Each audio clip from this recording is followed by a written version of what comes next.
So do you think that the authors writing about antinatalism have said everything that needed to be said in the matter? Is there anything more that should be added? Has antinatalism had its last word? What's your insight on that?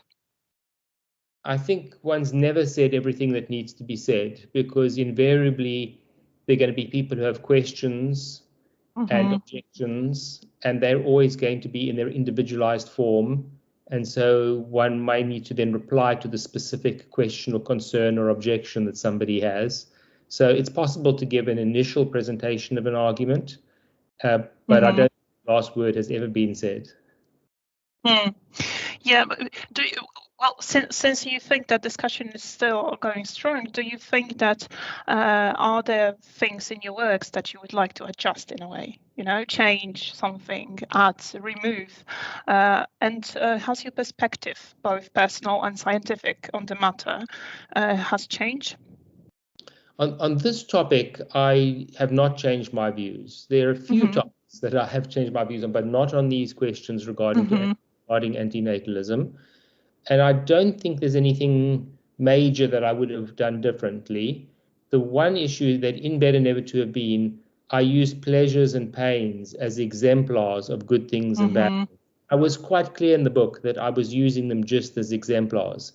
But so many people have assumed that my view of well-being is a hedonistic view, that I'm really only interested in pleasures and pains, that if I rewrote that book, perhaps I would not have used exemplars, but rather just spoken about benefits and harm. That's a possible adjustment I might have made just in terms of how it would be interpreted, but I was clear in the book that I was really just using those as examples. Definitely, yeah, I see. Well, when it comes to the book, you have strong reservations about those who speak on the topic of your works without getting to know them, which is quite logical, let's say. But have you ever wondered why people tend to avoid reading and learning about antinatalism, and at the same time have such strong opinions on them? Because from some perspective, it may seem as not coherent in a way. What do you think about it? I haven't really wondered, because from the outset, I suspected that there would be many people who are deeply resistant. I think it's not a message that people want to hear. I think if they have themselves had children, they may not want to hear it, because the implication is that they are responsible for a lot of suffering, albeit indirectly. And if they haven't had children, then they may take it to be impugning the quality or the nature of their own lives. And I think there are deep psychological and perhaps even deeper biological reasons why many, but not all people, would be resistant to this kind of idea. And so that's why it hasn't come as a surprise to me, even though I do think it's regrettable. Well, you mentioned children, right? And many children, especially teenagers, ask their parents questions like, "Why did you ever make me? I didn't ask for it. Like, nobody asked me if I wanted to be born." Do you think that antinatalism can be a common feeling that we displace over time, like kind of grow out of it? Can it be done? Yes, I think there are a few things to say here. The one is that critics of antinatalism will often dismiss it as a childlike or perhaps more likely adolescent view, and that antinatalists really haven't grown up out of that adolescent view. And I think that would be a mistake to do that. I think that children and adolescents can have insights, and obviously we don't want to accept everything that they say, but we need to evaluate a position on the basis of its merits and the basis of the evidence and arguments that support it. And so I would be reluctant to dismiss antinatalism on those grounds. But you're asking another kind of question. Perhaps you're really asking why those claims that people make tend to dissipate in time. Am I understanding you correctly? Yeah. I suppose I'm not sure whether that empirical claim is true, because there are clearly many adults who persist with these ideas. Obviously others don't. And I just don't know enough to know what would explain why those people who might have it earlier on and then don't have it later, what explains that phenomenon. I don't know how many such people there are, and I don't know what explains it. Yeah, when it comes to, that derives another question from our audience. So, do you think that the attitude towards antinatalism can be conditioned by culture, race, gender, or social status, or maybe we all react in a familiar way and there are no such differences? I doubt that racial issues would make a difference. Again, I'm open to empirical evidence if it demonstrates that. I suppose it's possible that there might be gender differences here, but again, I don't have an a priori view about this. I would be surprised if cultural differences were not present, because I think that there are going to be cultures that are more resistant to an idea like this, and others that might be more open to it. And when I say a culture, I don't mean a culture over time. I mean a culture at a given time. Some societies are going to be more receptive or more tolerant, at least, of this kind of idea, and others are going to be much more intolerant of it. I have another question from another person, that you are writing about the harm that happens to animals through our actions, but we as humans, we are animals in a way. So should ethics take precedence over our instincts, or should it be more important? And if so, who and why would be a proper candidate to appoint this dominance? What are your thoughts on that question? There seem to be lots of questions buried in that question. In other words, it looks to me like a complex question. So let me say a few things in the hope of untangling that. Is that I think we do owe duties both to humans and to non-human animals. So that's not a denial that humans are animals, but many people would restrict their moral consideration to human beings. I don't think we should restrict it in that way. I think we should have a broader view. And I do think that my antinatalist views apply both to bringing humans into existence, but also to bringing non-human animals into existence. Now, there seems to be another strand of that question about instincts, and we recognize that animals, including humans, have instincts, but those instincts need to be subject to moral evaluation, as it were. In other words, aggression might be an instinct that humans and other animals have, but we don't think that should just be given free rein simply because it's an instinct. It may be something that must be subject to evaluation. When is aggression warranted? When is it not warranted? And so similarly, we might say, yes, they're going to be procreative instincts, but we need to evaluate those ethically. True. Yeah, true. I think that, like you said, it unravels a lot of deeper layers of the questioning. But I think that your input is self-explanatory, and people who had read your book will find a proper answer.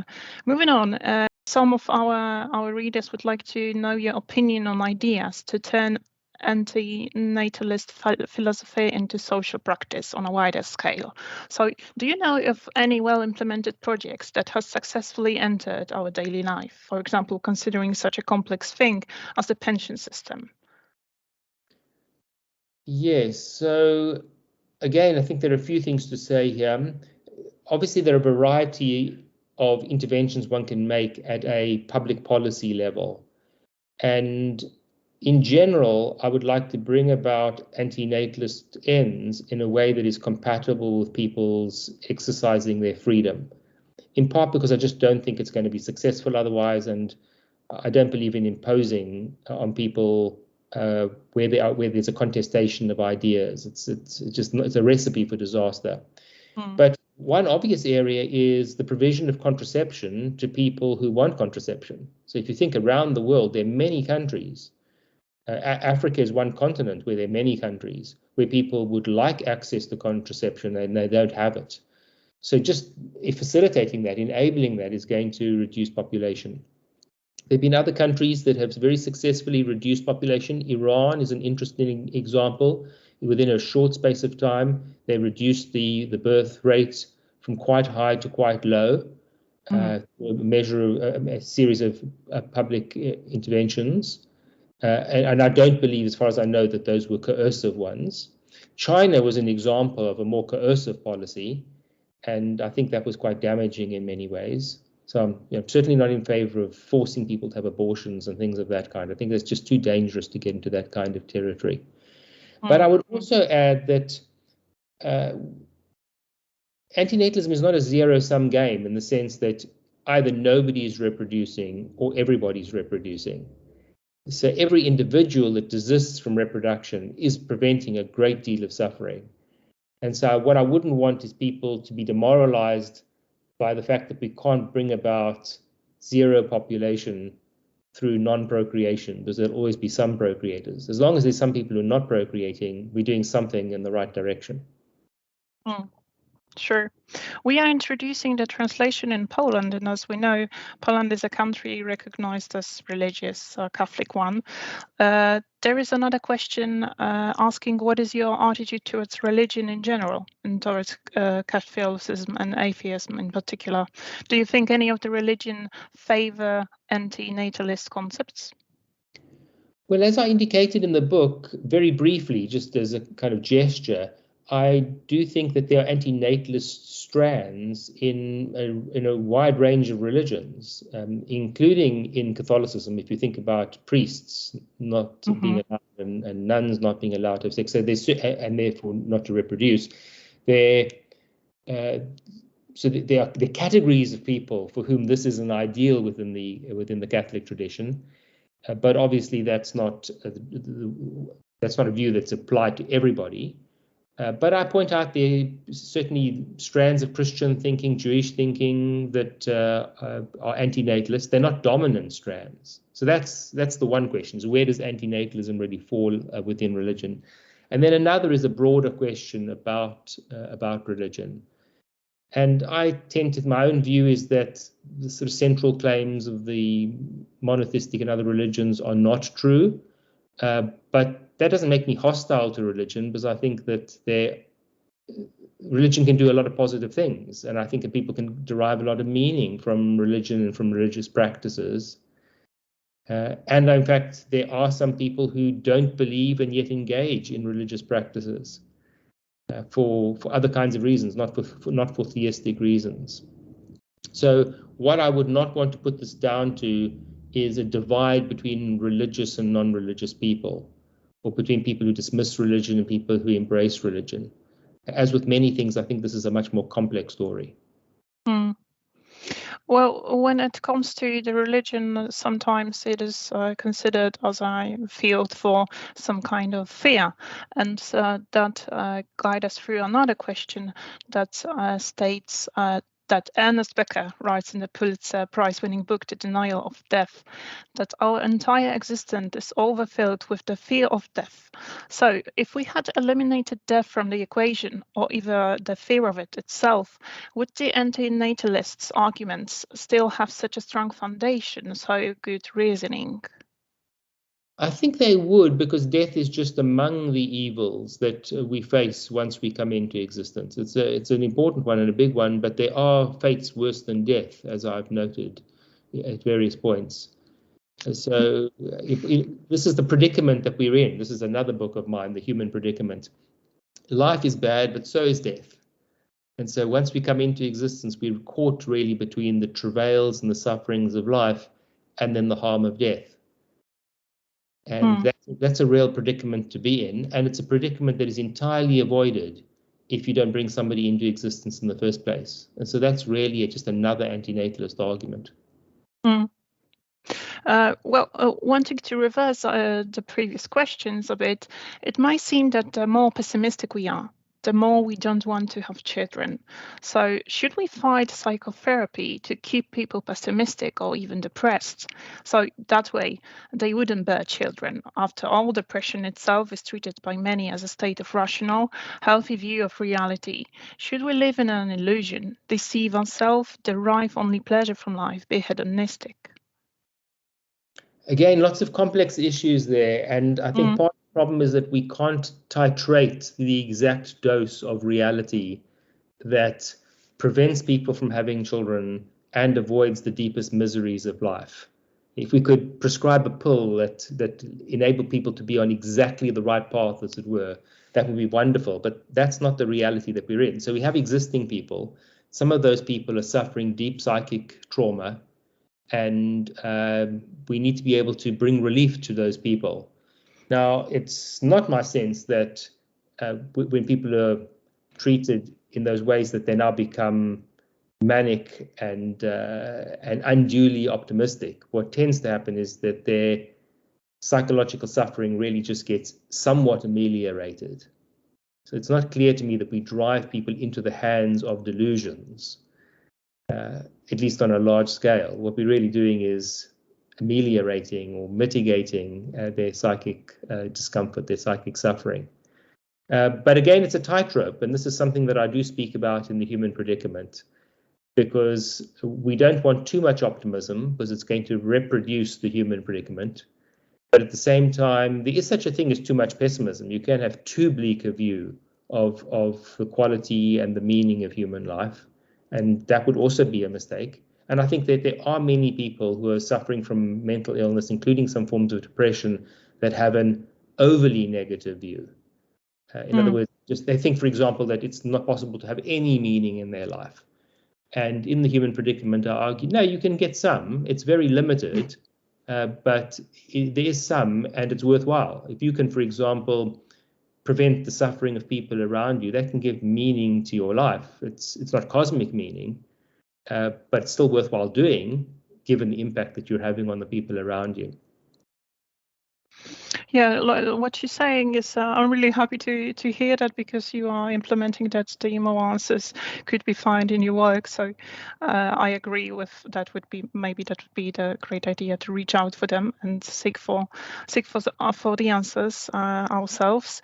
That sums up the main questions gathered by us. I'm really happy that you are open for discussion, that you are giving us ideas behind what could and could not be and could not happen. I would wrap it up with the last question that I think could be the hardest one, but I think that from what we've gathered is the most it's the most exciting for our audience.